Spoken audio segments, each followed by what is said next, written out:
ख्वाब देखने वाला।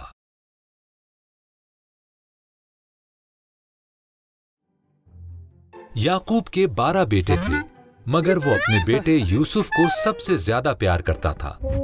उसने यूसुफ को एक खास खूबसूरत और रंग बिरंगा चोगा दिया था, जिसकी वजह से यूसुफ के भाई उससे हसद करते थे, वो उससे नफरत करते थे। यूसुफ ने बड़े खास ख्वाब भी देखे। उसने कहा, मैंने ख्वाब में देखा कि हम गंदुम के पूले बांध रहे हैं और तुम्हारे पूलों ने मेरे पूले को सजदा किया है। तब यूसुफ के भाई उससे और भी ज्यादा नफरत करने लगे। यूसुफ ने एक और ख्वाब देखा, सूरज, चांद और 11 सितारों ने मुझे सजदा किया है। ये सुनकर उसके बाप और भाइयों को गुस्सा आया। तुम्हारा मतलब है तुम हम पर हुकूमत करोगे?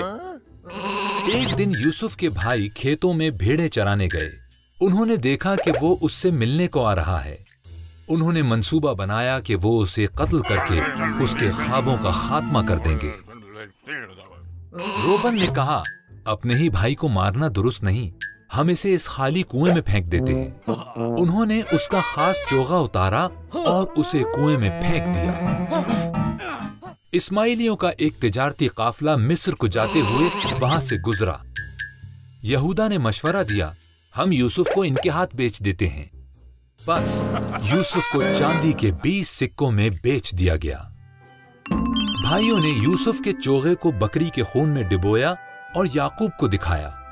वो रोने लगा, मेरा बेटा मर गया है। इसी दौरान यूसुफ को मिस्र ले जाया गया, लेकिन खुदा यूसुफ के साथ था। मिस्र में इस्माइलियों ने यूसुफ को फिरौन के एक सरदार पोतीफार के हाथ बेच दिया। खुदा ने यूसुफ को बरकत दी और उसे कामयाब किया।